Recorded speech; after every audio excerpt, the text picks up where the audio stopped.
Bien, acompáñenme por favor a Hebreos 11:32. Continuamos con la serie Héroes de la Fe. El tema de hoy es la fe de David, parte 1.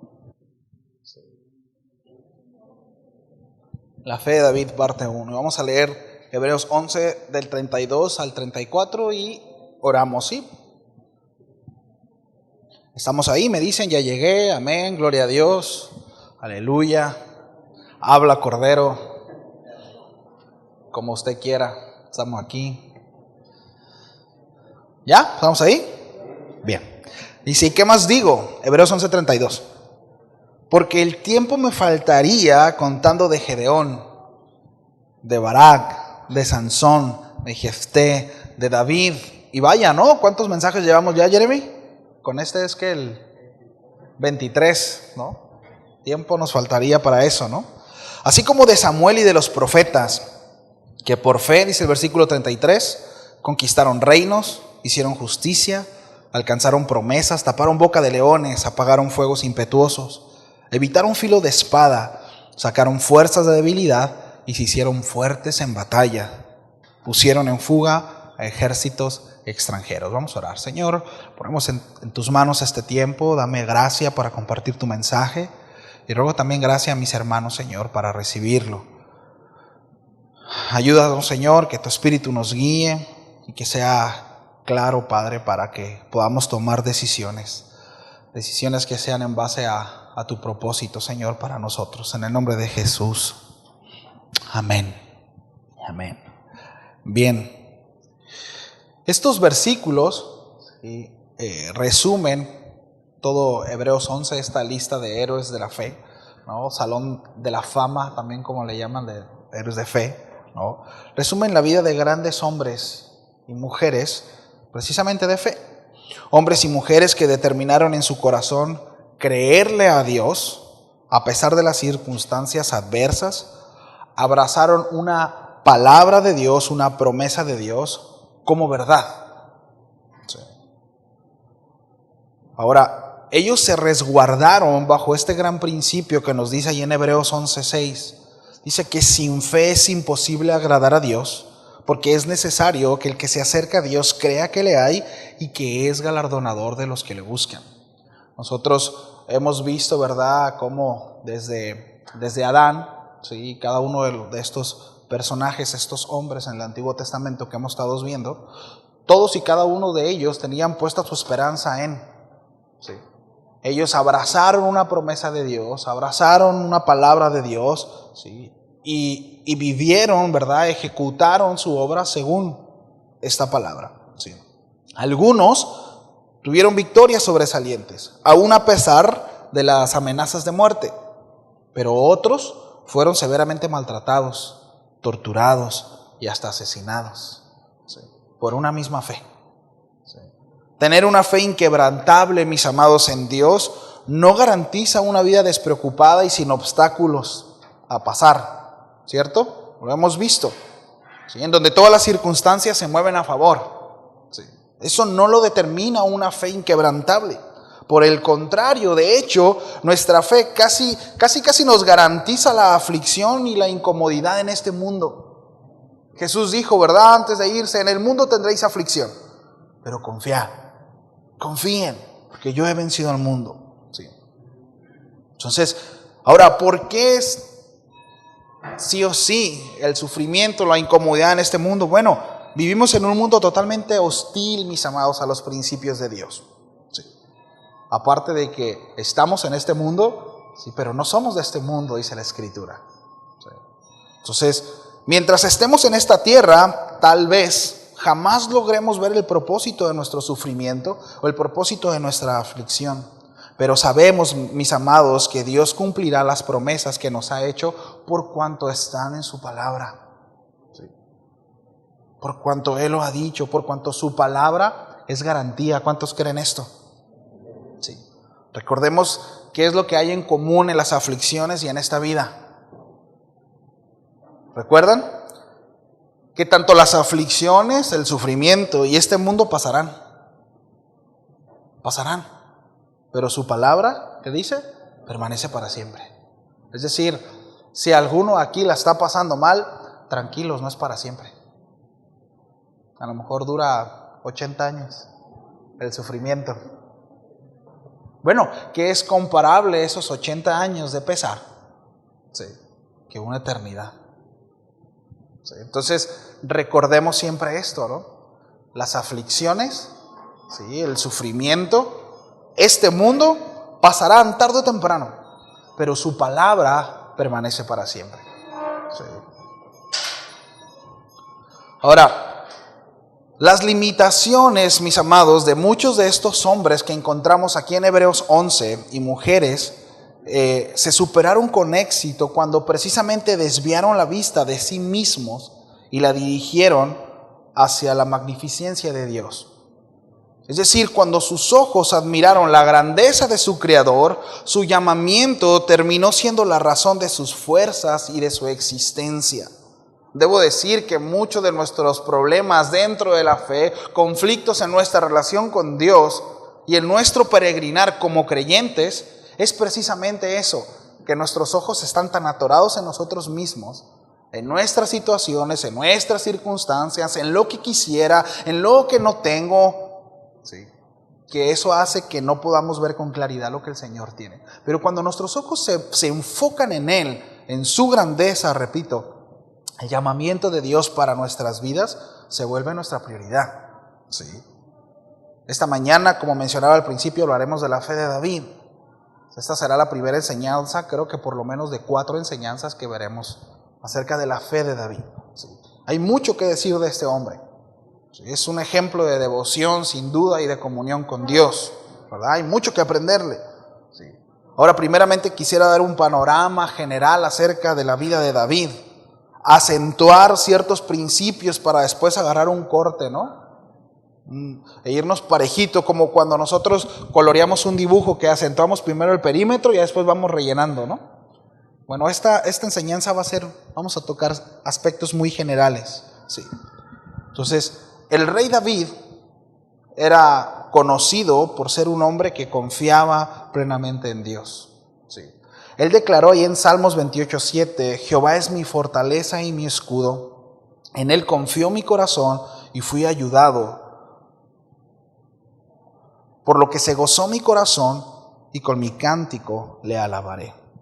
Estas palabras, sin duda, se hacían realidad en diferentes adversidades por las cuales David pasó. La Escritura registra evento tras evento en la vida de David, cuando él mostró una gran fe en situaciones imposibles desde una perspectiva humana. Dios hizo grandes cosas debido a su confianza y su fidelidad para con Dios. Mató a un león y un oso con sus propias manos. Mató al gigante Goliat, ¿recuerdan? Se escapó de los intentos de Saúl de matarlo. Ahora consideremos que lo libró no solo de un hombre, sino de un ejército entero, ¿no? Asimismo, la fe lo llevó a experimentar la gracia de Dios cuando pecó delante de los ojos de Dios. ¿Sí? Debido a su fe y arrepentimiento, fue restaurado en el trono después de que su hijo Absalón tratara de matarlo. En todas estas cosas, David siempre concluyó en glorificar a Dios. Siempre concluyó en eso. Salmo 31:19, un salmo que escribe David también, dice: cuán grande es tu bondad, que has guardado para los que te temen, que has mostrado a los que esperan en ti delante de los hijos de los hombres. Estas palabras que David escribía y cantaba para Dios eran una realidad en su corazón. David había experimentado desde que era un jovencito el ver la grandeza de Dios y fluir a través de sus manos la gloria del Señor. Sí. Y ahora esto me lleva, mis amados, a insistir en un punto de cuán necesario es que conozcamos a Dios de manera personal. ¿Cuán necesario es esto? Que podamos experimentarlo como nuestro libertador, como nuestra roca, nuestro refugio, como el Dios digno de confianza que es. ¿Cuántos están de acuerdo conmigo? Es un Dios digno de confianza. Como mencionaba hace un momento, la mayoría de nuestras negligencias y decisiones fallidas es precisamente por esta falta de confianza en Dios, esta falta de experiencia con Él. Y no hablo, mis amados, de una cuestión mística. Cuando hablo acerca de experiencias, no hablo acerca de una cuestión mística, ¿verdad? Y sobrenatural. No, estoy hablando de en realidad esperar en Él, conocerlo a Él. No el Dios sino mi Dios. No siendo como nuestro último recurso cuando ya se me han agotado todos mis recursos. Cuando ya no tengo más que hacer, entonces voy a Él. Eso muestra precisamente nuestra falta de conocimiento para con Dios, nuestra falta de confianza. Sí. No solamente aquel que ocupo, ¿verdad?, en algún momento, sino entender que Él es mi primer lugar, en mi corazón, en mis afectos. Y esto se verá manifestado sí o sí en mi relación con mi esposa, con mi esposo, con mis hijos, con mis hermanos, en mi trabajo. Sí o sí. Ahora, cuando nuestra confianza esté en una totalidad en Él, por cuanto le conozco, será indudablemente imposible no amarle. Sí. La Escritura habla que nosotros le amamos a Él por cuanto Él nos amó primero. Sí. Y al contemplar la hermosura de su santidad, al contemplar su grandeza, sí o sí esto nos llevará a amarle. Ahora es curioso porque cuando le preguntaron a Jesús en qué se resumía toda la ley, Él habló acerca de este mandamiento, ¿cierto? Y en primera instancia es, amarás a Dios. Es amarlo. Pero no podemos amar a Dios si no lo conocemos. Imposible. Sí. Entonces es como un círculo, ¿no? No le amo porque no le conozco. No le conozco, no le amo. Sí. Es necesario pasar tiempo con Él y ver su grandeza. Cuando, repito, nuestros ojos se depositan en nosotros mismos, en las circunstancias, en la vida, ¿sí?, debo decir que será muy difícil, tal vez casi imposible, que podamos contemplar la hermosura de Dios. Estaremos atorados ahí. ¿Sí? Por eso es tan importante, mis amados, y de repente por eso es tan gravoso poder hacer su voluntad. Es tan gravoso leer su palabra, escudriñar, es tan complicado. ¿Por qué no tengo interés? ¿Por qué no le amo? ¿Por qué no le conozco?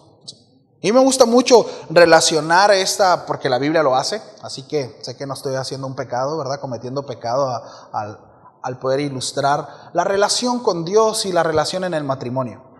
¿No? ¿Qué pasa cuando nosotros nos topamos con el amor de nuestra vida, ¿no?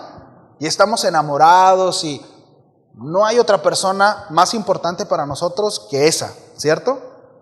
Y lo que dice, ¿verdad?, y lo que hace para nosotros es sumamente relevante. No pasa desapercibido, ¿sí o no? ¿Cómo puede suceder que una persona totalmente extraña llegue el momento en que sea tan relevante en nuestra vida que dejamos a un lado a nuestro papá, nuestra mamá, nuestros hermanos, los seres que durante toda la vida hemos amado con todo nuestro corazón, y seamos capaces de decir, con permiso, pero me voy, ¿verdad?, con este extraño a vivir? Solamente el amor nos puede llevar a eso. ¿Y cómo surge eso? A través de conocer a la persona. ¿Sí? Y aquellos que tienen un poco de tiempo más en el matrimonio, ¿sí?, sabrán que el matrimonio, el amor va madurando, ¿no? Va teniendo diferentes aspectos, va teniendo diferentes matices. ¿Sí? Pero cuán importante es, ¿verdad?, el poder acentuar esto en las relaciones, mis amados. ¿Sí? Uno de los mayores problemas dentro del matrimonio, debo decirlo, es la falta de comunicación. ¿Cuántos dicen amén? Las hermanas van a levantar las dos manos, ¿no? Es la falta de comunicación. ¿Cómo cuesta? Sobre todo al varón, nos cuesta un poquito más, ¿verdad? Y debo decir que es la base de toda relación. Es la base de toda relación, la comunicación. Pero a veces están tan anticipados nuestros afectos personales, ¿sí?, nuestras prioridades personales, mi punto de vista, lo que yo quiero, lo que yo deseo, que por supuesto eso viene y roza y lastima la relación con la pareja, ¿no? Bueno, no es muy lejano a lo que sucede con nuestra relación con Dios. Sí. Cuando nosotros anteponemos, sí, nuestras prioridades. Ahora, la gran diferencia entre la relación con esposos es que cuando hay un problema, es problema de los dos, ¿no? Los dos tienen que ajustar, ¿verdad? ¿O quién dice aquí, yo no? Entonces, ahí hay un problemita. Ya sabemos quién es el del problema de la relación, ¿no? Los dos siempre tendremos que ajustarnos, pero con nuestra relación con Dios, pues Dios jamás se ajustará a nosotros, mis amados. Si hay un problema en la relación con Dios, el problema somos nosotros, ¿cierto? Entonces, cuando pensamos en David, pensamos en pastor, ¿verdad? Salmista, asesino de gigantes, rey de Israel, el rey de Israel, antepasado de Jesús. Es el hombre más mencionado en el Antiguo Testamento después de Moisés y es referente para todos los reyes que le sucedieron. Sí. Ahora, junto con esta lista de virtudes, está otra lista, como traidor, mentiroso, adúltero y asesino. Sí. La primera lista de las cualidades es quizá la lista que todos quisiéramos tener, ¿no? La segunda, la que quizá todos podemos llegar a tener. Sí. La Biblia no se esfuerza en esconder los fracasos de David, así como la debilidad de ningún otro hombre usado por Dios. Lo hemos visto, ¿no? Así como tampoco, escúcheme bien, mis amados, Dios tiene la intención de ocultar nuestras debilidades y nuestros fracasos. Sí. Si usted es hijo de Dios y está incurriendo en algún pecado, es cuestión de tiempo para que Dios le exponga. No con el afán de destruirle, ya hemos hablado acerca de eso, sino de restaurarle. Sí. ¿Por qué, mis amados? Porque aquel que incurre en un pecado y persevera en este, ha permanecido el suficiente tiempo en ese estado que sus ojos están nublados. Y es necesario ser expuesto. Sí. Lo más terrible de cuando persistimos en algún pecado es precisamente esta neblina y el estupor que genera en nuestras vidas. Nos incapacita totalmente para ser útiles en la obra de Dios. Y estoy hablando de hijos de Dios. ¿Qué pasa, verdad? Y ese no es el deseo de Dios ni para usted ni para mí. Y es la razón por la cual trata. Sí. Y ahorita vamos a ver un poquito más acerca de eso. Entonces, a pesar de que las Escrituras, mis amados, no ocultan las fallas de David, se le recuerda y se le respeta por su relación con Dios, ¿no? Hemos de reconocer que muchas veces podemos identificarnos más con los errores de David que con sus virtudes. Pero bueno, Dios está haciendo un trabajo en nosotros, ¿verdad? La mayoría de nosotros venimos de un pasado sin Dios, donde la traición, la contienda, la mentira, el pecado pasional eran común, el pan diario para muchos, ¿no? ¿O cuántos venían de ser santos a ser más santos? La palabra de Dios dice en Efesios que en otro tiempo vivíamos sin Dios, ¿sí? Lejanos a las promesas de Él, totalmente ajenos a la ciudadanía de Israel, es decir, no éramos parte de su pueblo, pero en Cristo Jesús ahora somos parte de Él. Y junto con ello viene una nueva naturaleza. Pero antes, sí, nuestro corazón estaba inclinado hacia un montón, ¿verdad? Ahí de lista de bonitas cosas que hay en el corazón del hombre caído. Eso éramos, sí. Es la obra de Dios en nosotros. Ahora, el saber, mis amados, que nosotros nos parecemos más a David en sus errores que en su grandeza, debería de causar en nosotros curiosidad por descubrir qué es lo que Dios hizo, cuál es la obra, ¿verdad? En David cuando se refería a que era un hombre conforme al corazón de Dios. Sí. Bueno, con el favor de Dios, a lo largo de estas próximas enseñanzas veremos esos aspectos que la Biblia acentúa en la vida de David, que lo llevó a diferenciarlo entre otros hombres, no solamente de su generación, sino como mencionábamos ahorita, de muchos otros en las generaciones, sí, como referente. Entonces es muy importante que en nosotros haya una expectativa acerca de la obra de Dios en nuestras vidas. Que el deseo en nuestro corazón de cada semana al reunirnos sea ser transformados, mis amados. Jamás salir de la misma manera en cómo llegamos. Poder tener la determinación por la gracia de Dios de tomar decisiones que nos acerquen al corazón de Dios. Qué bonito tener tiempos como los que tuvimos ahorita, ¿no? Un buen tiempo de alabanza, un buen tiempo de adoración, que podamos chillar, que podamos levantar nuestras manos, cantar. ¡Qué bueno! Pero ¿de qué sirve, mis amados, si nuestra vida no se ve afectada? ¿Sí? Fe es precisamente eso. Obediencia a Dios, fidelidad a Dios. Entonces, esa sería sin duda una expectativa sana. ¿Sí? Tomar determinaciones para acercarnos más a Dios. Es una motivación inclinada al deseo de Dios. Podemos decir que David era un hombre con una fe inalterable, una naturaleza fiel y en la misericordia del Señor. Fue un hombre que vivió con gran placer, pecó muchas veces, pero ahora, esto es muy importante, era rápido para confesar sus pecados. Sus confesiones provenían del corazón y su arrepentimiento era genuino. David nunca tomó a la ligera el perdón de Dios, ni dio por hecho las bendiciones. Y eso es una característica muy importante a considerar de David. Y es por eso, mis amados, que Dios nunca dejó de darle ni su perdón, escúcheme bien, y tampoco le libró de las consecuencias de sus actos. Las consecuencias de sus actos lo mantuvo a David con los pies en la tierra. Las consecuencias de nuestros actos permite que tengamos nuestros pies en la tierra. Cuando las consecuencias de nuestros pecados nos alcanzan, mis amados, restriegan en nuestra cara que no somos dioses, ¿sí?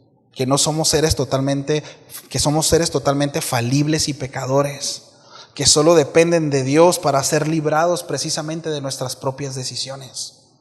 Es por eso que Dios no tiene la más mínima intención de librarnos de las consecuencias de nuestros errores. Él nos perdona, pero las consecuencias llegan. ¿Sí o sí? Es como cuando nosotros enseñamos a nuestros hijos, ¿no? A hacerse responsables de sus actos. ¿Cierto? Porque si lo hacemos, ¿va? Si corregimos, si les hacemos ver que si son groseros, irrespetuosos, mentirosos, desobedientes, hay consecuencias. Viene disciplina, viene vara, castigo. ¿Y por qué lo hacemos, mis amados? Por amor, ¿cierto? Bueno, la Biblia dice que Dios, por cuanto nos ama, también nos disciplina.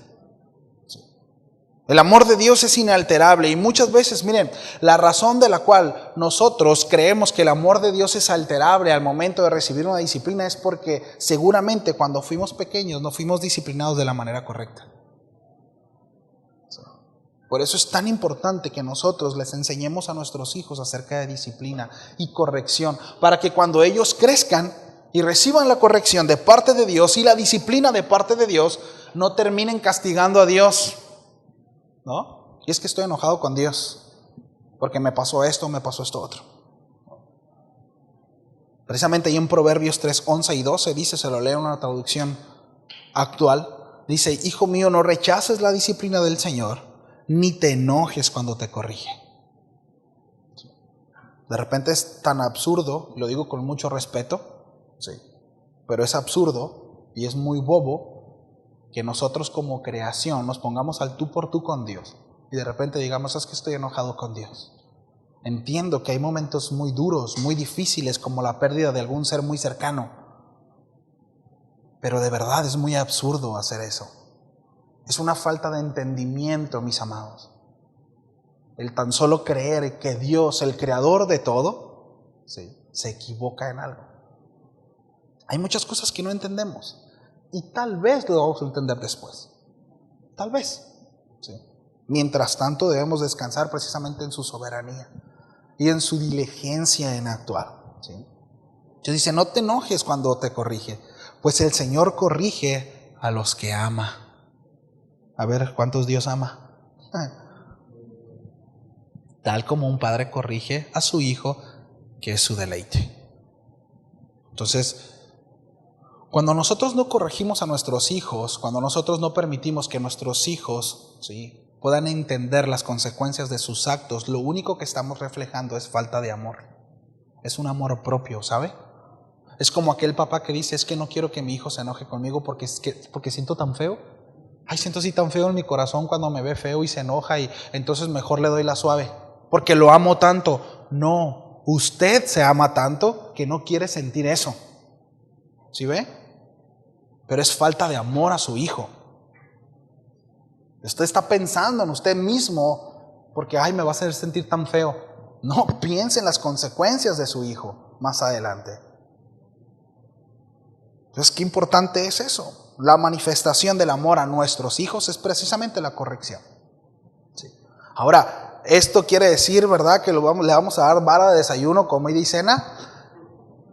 Pues a veces sí. Depende. Pero que siempre quede claro que es por amor. Que siempre quede claro que es por amor.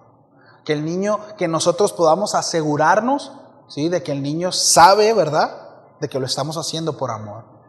Escúcheme bien, y que es culpable de lo que hizo. Bueno, ahora trasladémonos a nuestra vida. Sí. Dios por eso mismo no tiene la más mínima intención, mis amados, de librarnos de las consecuencias de nuestros pecados. Sí. No tiene la más mínima intención de eso. David experimentó el gozo del perdón, aun cuando tuvo que sufrir las consecuencias de sus pecados. Y las consecuencias fueron duras. Y le llegaron con todo. Sí, con todo. Su hijo, el fruto de su pecado, muere. Otro hijo de él abusa de su hermana, de una hija de él. Hubo venganza entre sus hijos. Otro se levanta en contra de su reino en sus últimos días, ¿recuerdan? Tuvieron que matarlo. El deseo de su corazón era que no lo asesinaran. Tuvieron que matarlo. Y si nosotros vemos toda la historia, ¿verdad?, fue terrible hasta donde las consecuencias los llevaron hasta el último día de su vida. Sí. Hasta el final. Dios sufrió las consecuencias. Pero siempre concluía en esto, dando la gloria a Dios. Siempre. ¿Por qué, mis amados? Porque entendía que era fruto de su negligencia. Entendió hasta dónde lo alcanzó su pecado. Dios es perfecto. Y muy a menudo, pero nosotros preferiríamos evitar las consecuencias, ¿verdad?, y experimentar el perdón sin consecuencias. ¿Cuántos les gustaría eso? Ah, es que ya me perdonaste, ¿verdad? Ya no, es que sí te perdono, mano, pero estoy molesto todavía, ¿no? Y sí, no hay nada entre nosotros, pero dame chance. Porque es muy diferente, ¿no? O sabes que sí te perdono, bro, pero pues ya no va a ser así, ¿no? Pero pues ya no te voy a dar chamba, ¿me? O sea, sí, no hay nada entre nosotros, no hay bronca, te perdono, brother, que Dios te bendiga, pero ya no te voy a dar chamba, porque a lo mejor me dejas tirado igual que la vez pasada, no sé. ¿Me explico? Entonces, muy a menudo preferimos evitar las consecuencias y experimentar el perdón sin consecuencias. Pero el asunto, escúcheme bien, y esto es muy importante, el arrepentimiento, mis amados, se genera desde el principio de reconocer mi falta. Entonces viene el perdón de pecado. Si yo no reconozco mi falta, no hay arrepentimiento. ¿De qué me voy a arrepentir si no hice nada? En primera instancia tengo que reconocer mi falta. Entonces hay un arrepentimiento y entonces disfrutamos un perdón. Mientras no. Y aquí estoy hablando en cuanto a Dios. No estoy hablando, entonces que me pida perdón, ¿verdad?, para perdonarlo. Ese es otro asunto. Miren, Dios no tiene problemas. Él no necesita perdonar. ¿Me explico? Él es perfecto. Nosotros sí. Por una cuestión de sanidad en el corazón. Pero hablando de nuestra relación con Dios, escúcheme, no hay perdón sin arrepentimiento. ¿Sí sabía eso? No hay perdón sin arrepentimiento. En la relación con nuestros hermanos, pues también tiene que haber arrepentimiento, sí o sí, pero en nosotros debe haber el boleto anticipado de perdón por obediencia a Dios. Sí. Entonces, El arrepentimiento, mis amados, repito, se genera desde el principio de reconocer mi falta. Entonces viene el perdón de pecados. Y la razón de que muchas veces nosotros queramos librarnos de las consecuencias, ¿saben por qué es? Por la falta de convicción de pecado.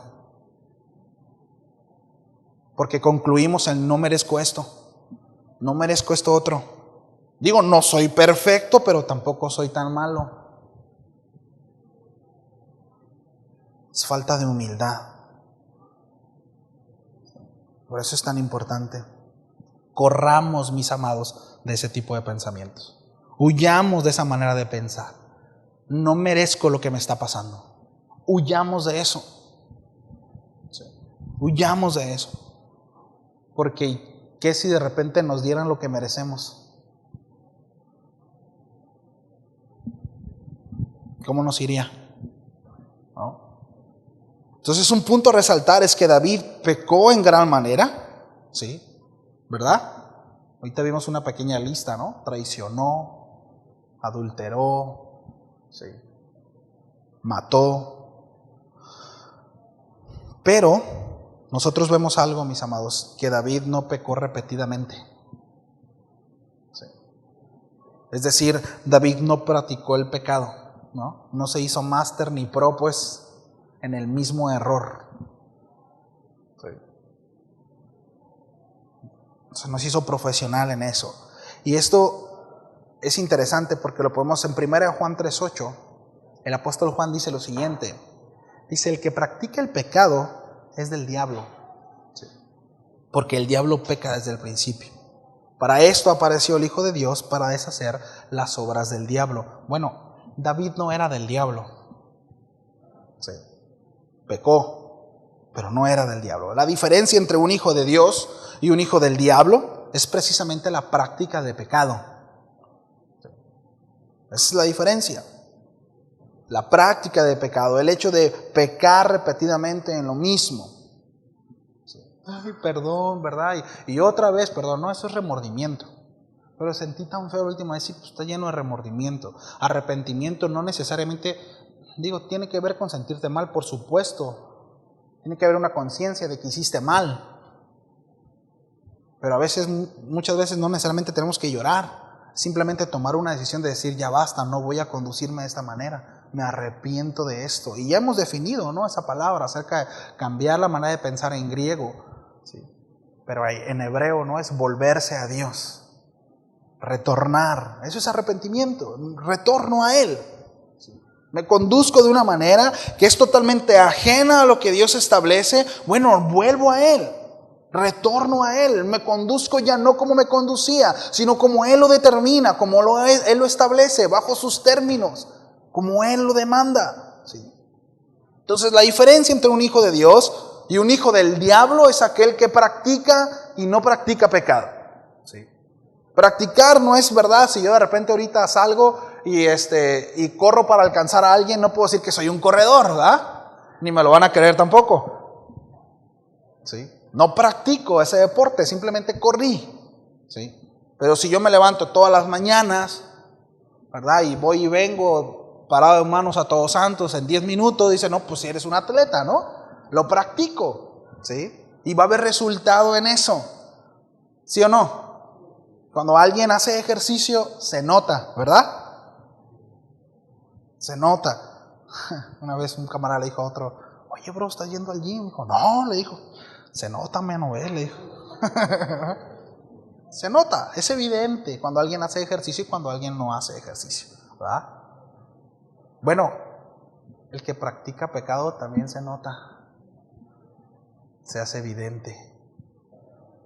Y repito, Dios no tiene la intención de ocultar nuestros pecados, mis amados. Si no lo hizo con David, ni con Abraham, ni con Moisés, ni con todos ellos, tampoco lo hará con nosotros. Dios no subsidia negligencias. Es cuestión de tiempo. Tic-toc, tic-toc. Y las consecuencias vendrán. Esto es para los hijos de Dios. Sí. Porque nos ama. porque necesitamos entender muchas cosas. Es preferible, ¿verdad?, vivir una miseria, si usted quiere, en la tierra, pagando las consecuencias y estar ahí en una eternidad con el Señor, a salirnos con la nuestra, toda nuestra vida, a través de engaños y mentiras en esta vida y pasarla miserablemente una eternidad. ¿Usted qué prefiere? Entonces, David aprendió de sus errores porque aceptó el sufrimiento que traía consigo.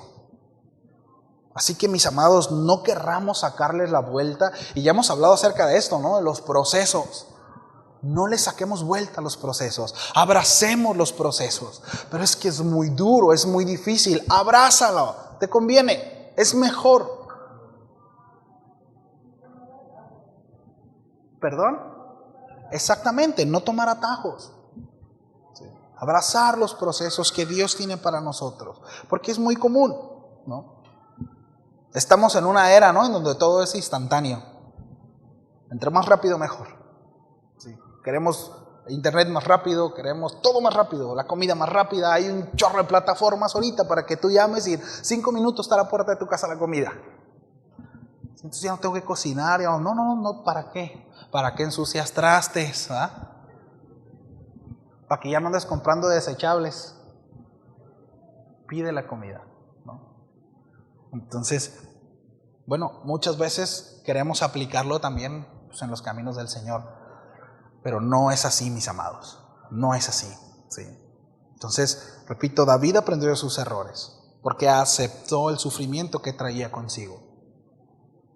Por lo general parece que no aprendemos de nuestros errores o de las consecuencias que resultan de nosotros mismos, ¿verdad? Es decir, cuando no nos damos cuenta, ¿sí?, cuando nos salimos con la nuestra, ¿sí?, creemos que podemos hacerlo. Lo veíamos, ¿no?, hace 2 semanas con Sansón, ¿recuerdan? Dijo, voy a salir, así como me he salido durante toda mi vida con la mía, así mismo ahorita voy a despertarme, voy a romper, ¿verdad?, las cuerdas y voy a poner en su lugar a los filisteos. ¡Oh, sorpresa! No. Dios es fiel, pero tiene un límite, ¿no? Lo vimos en la historia de Sansón. Bueno, así mismo, mis amados. Sí, las consecuencias tarde o temprano llegarán. Ahora, es importante, ¿no?, preguntarnos qué cambio necesitamos hacer para que Dios encuentre en nosotros esa clase de obediencia, esa clase de determinación. Sí. Bueno, en primera instancia, repito, reconocer. Sí. No tratar de escaparnos, escabullirnos, saltarnos procesos. Lo peor que puede pasar. Sí. La disposición de reconocer nuestros errores con sinceridad es el primer paso para enfrentarlos. Como Alcohólicos Anónimos, ¿no? Primer paso, reconoce que eres un alcohólico. Estamos hablando de eso, pero tiene que ver. No. Tengo que reconocer que soy un pecador para arrepentirme. Tengo que reconocer que efectivamente estoy fallando en mi matrimonio para poder concluir en perdóname. Perdóname. Si no hay eso, es porque yo no he concluido en mi corazón que estoy fallando. ¿Por qué? ¿Por qué voy a pedir perdón? Digo, sí estoy mal, pero él está peor. Sí. No hay trato de Dios.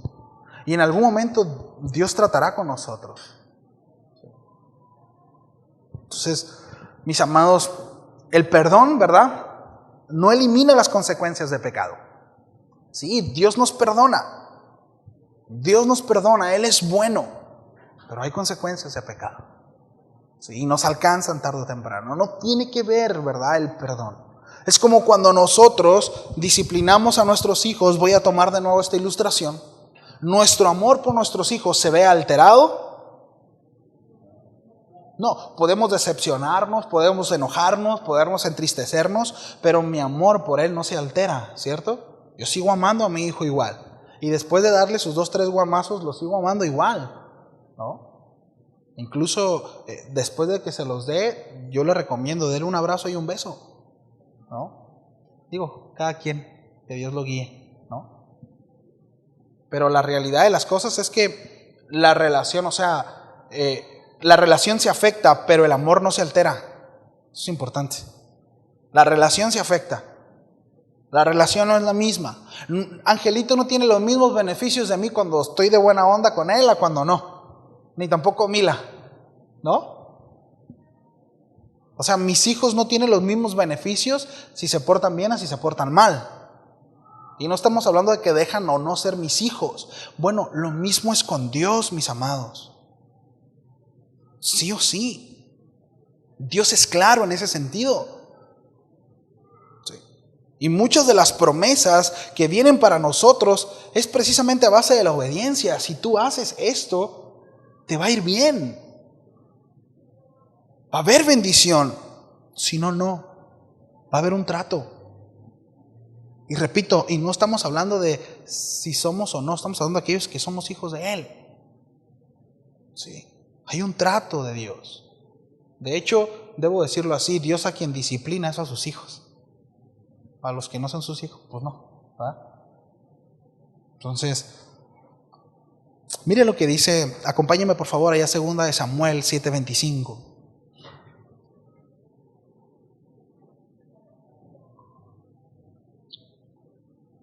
David, repito, vivió muchas cosas, pecó en gran manera, pero este pasaje, sobre todo el 28 y el 29, pero quiero agarrar un poquito de contexto. Es uno de los versículos más relevantes en la vida de David. Y quiero que nosotros podamos ver la devoción en David para con Dios. ¿Sí? Víctor, ¿me ayudas con el piano? Se fue cortita la enseñanza. Segunda, ¿ya? ¿Estamos ahí?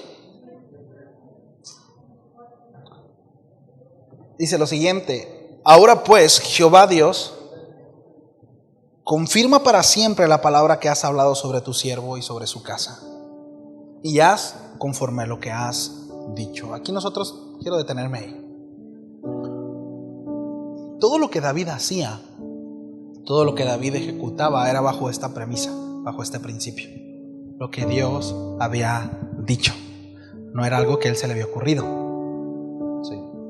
Y voy a retomar lo que hemos estado hablando a lo largo de la serie. Fe no es lo que a mí se me ocurra. No es una osadía imaginaria. No es porque yo tenga muchas ganas de que algo suceda. Eso no es fe. Fe es recibir una palabra de parte de Dios y creerla, aun cuando parezca imposible. Si Dios dijo, será. Eso es fe. Yo puedo tener muchas ganas de que algo suceda, pero si Dios no lo dijo, escúcheme, amado, Dios no está obligado a hacer lo que yo quiero que haga. Por eso es tan importante la oración. Porque la oración, repito, como decía en la mañana, ¿no? Más temprano, tiene que ver con rogativas, pero la oración no es hacerle manita de coche a Dios, pues. Es precisamente relacionarme con Él al punto en donde mis peticiones, aún mis rogativas, se vean afectadas por las que Él quiere. No sé si a usted le ha pasado que usted va con alguna intención con Dios y está orando, y al momento de orar termina orando por algo que no era por lo que iba. Y Dios pone carga por algo, por alguien, una situación. Y usted dice, órale Señor, gracias. Pero es algo que tenemos que experimentar. Oración no es, Señor, en el nombre de Jesús te pido que por favor, mira esto, amén. Fuga. No es así. Hemos tomado ciertos protocolos evangelísticos por cuestión de orden. Pero oración es mucho más que eso. Oración es escuchar la voz de Dios, ejecutarla. Es fe. La ejecución es por fe. Y este principio, ¿no? Conforme lo que has dicho. David no hacía nada que no había escuchado al Padre hacer. Y esto me recuerda mucho a Jesús. Él vino en sujeción al Padre. Dijo, yo no hago nada y no digo nada que no veo a mi Padre hacer en los cielos. ¿Y qué nos hace pensar a usted y a mí que podemos hacer lo que se nos pegue la gana sin considerar a Dios?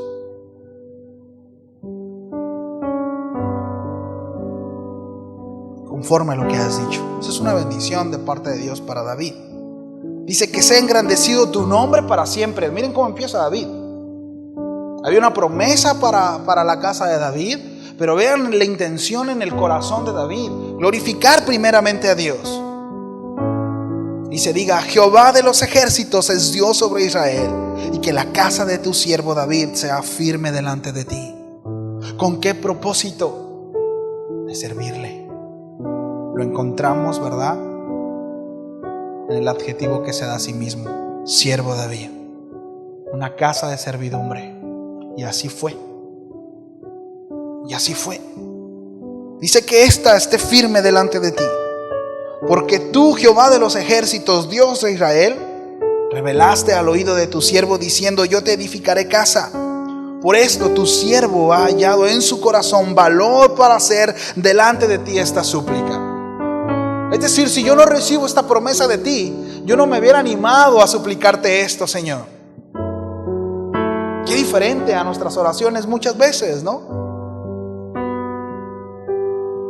Pero tú me lo mostraste, Señor, y es por eso que me atrevo a suplicarte esto.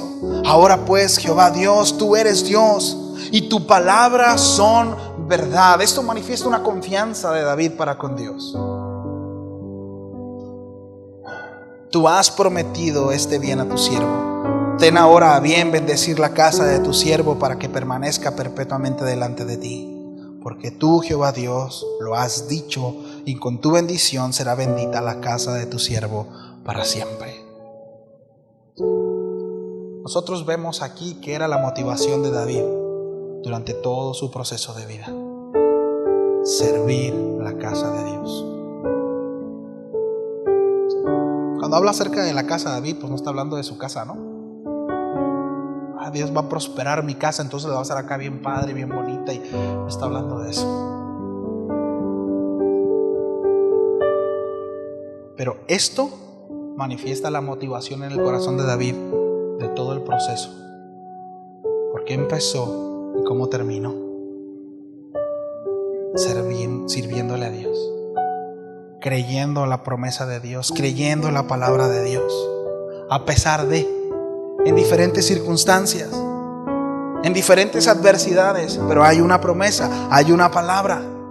Me equivoqué en el proceso, la regué, me levanto. ¿Por qué? Porque hay una palabra, porque hay una promesa de Dios. Esa es la motivación para levantarme. Esa es la motivación para poder retomar mi camino, para poder tomar fuerzas de Él, porque hay una palabra, porque hay una promesa. Eso es fe. Eso es fe. ¿De dónde tomaremos fuerzas en el día malo? De su palabra. Confiando, afirmado en nuestro corazón de que Él lo ha dicho. El apóstol Pablo constantemente en sus cartas confrontaba, ¿no?, a sus lectores y les decía de esa manera: por cuanto Dios dijo, por cuanto el Señor dijo. Y el Señor estableció acá y traía mención a los profetas, salmos, profecías, porque hay palabra de Dios. Por eso tenemos libertad. Por eso tenemos relación a través de Cristo, porque su palabra se cumplió en Él. Si nosotros no confiamos en la palabra de Dios, difícilmente podremos tener la fe que nos redime, que es precisamente creer lo dicho por Dios. ¿Y qué es esto? En la reconciliación con el Padre a través de Jesús. Porque ¿cómo es que nosotros sabemos que así es? ¿Alguien lo vio? ¿Cómo sabemos que Cristo fue a la cruz, verdad? Murió y resucitó. ¿Cómo lo sabemos? A través de su palabra. Su Espíritu confirma nuestro corazón. Qué importante es, ¿no?, esto. Y concluyo con esto, mis amados. David conocía a Dios, lo experimentó. La razón por la cual él pudo pararse frente a un gigante y con un argumento como este decirle a Saúl: yo he luchado con un oso y con un león, ¿cómo no voy a poder con él? Es porque Dios ya ha estado conmigo. Yo ya he experimentado a Dios. Yo ya he experimentado su favor y sé que Dios está con nosotros. Para que nosotros podamos librar nuestras batallas y podamos librar precisamente, sé que es muy trillado esta frase, ¿no? Pero es real, nuestros gigantes, nuestros Goliat. Necesitamos primeramente experimentar a Dios. Y como ilustración lo uso, ¿no? Pegarnos el tiro con el león y con el oso, para llegar con una fe sólida delante de Goliat. Porque ese fue el argumento de David, que lo vamos a ver la próxima semana. Es que yo ya he peleado con un oso y un león para proteger a mis ovejas. Ahora, ¿cómo no vamos a poder pelear contra este filisteo, contra este incircunciso, para proteger el pueblo de Dios? Eso es fe. ¿Oramos? ¿Sí? Señor, muchas gracias por tu palabra. Hemos de reconocer que nos falta muchísimo, Señor, que necesitamos crecer en confianza y conocimiento en ti. Ayúdanos, Señor. Gracias por mostrarnos a través de la vida de David y todos estos grandes hombres lo valeroso que es, Señor, la confianza en tu palabra, que realmente vale la pena, Señor. Ayúdanos, ayuda a mis hermanos, ayúdame a mí a ser hombres de fe, que obedecen tu palabra a pesar de las circunstancias, a pesar de las adversidades. Que nos caracterice eso, Señor, la determinación en el corazón de hacer tu voluntad. Te glorificamos, Señor, te honramos, te damos a ti toda la gloria, en el nombre de Jesús. Amén. Amén. Bien, familia, pues que Dios me los bendiga. Nos vemos la próxima semana para algunos. Para otros espero verlos el miércoles y el sábado en la mañana también.